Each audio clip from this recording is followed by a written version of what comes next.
Hi, my name is Griffin. Today I'm going to be going over a 2020 Chevy Trax here at Kane Chevrolet in Marinette, Wisconsin.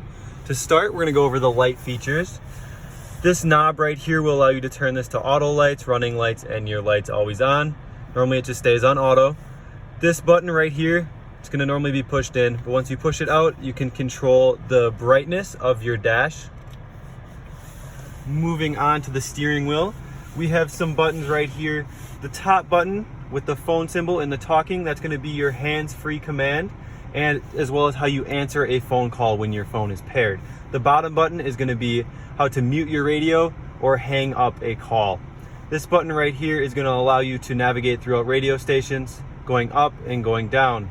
The button to the right, pretty simple, volume settings. This will increase your volume and decrease your volume settings. You can keep both hands on the wheel and still drive safely while changing the radio stations. Moving on to this knob in the back here, it says menu. This is going to allow you to go through your menu settings on your dash. The end button right here is going to allow you to reset and clear some things.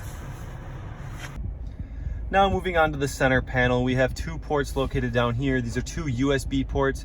You can plug your phone directly into these ports and it will activate Apple CarPlay or Android CarPlay. This port in the middle is an auxiliary port. We have a standard 12-volt charger. Pretty standard temperature controls here. This button located here is your hazards. Then you have a button to turn traction control off. Now moving up to the media center. If you'd like to change radio stations, you can use the buttons on here as well as the buttons on the screen.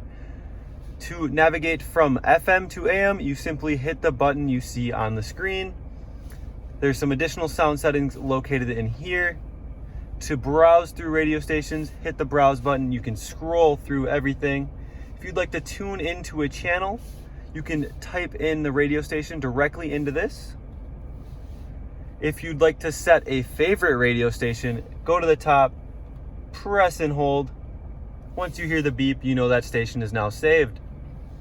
Going into the home menu, you can use this button or the one located on the screen. This is the standard home menu. This is always going to show up every time you hit home. It's going to have your Apple CarPlay, Android Auto, as I mentioned earlier with the USB ports. Your Wi-Fi settings, if you do have the Wi-Fi activated, you can have the 4G LTE Wi-Fi. The settings will be located in that button right there. There's just some additional settings in here, very user-friendly. You can play around with a lot of the stuff you need to change the time, the date. Super simple to use. And lastly, there's a phone button. This will allow you to pair your phone. We do have another video posted on this channel if you need help pairing your phone. Thank you very much. That concludes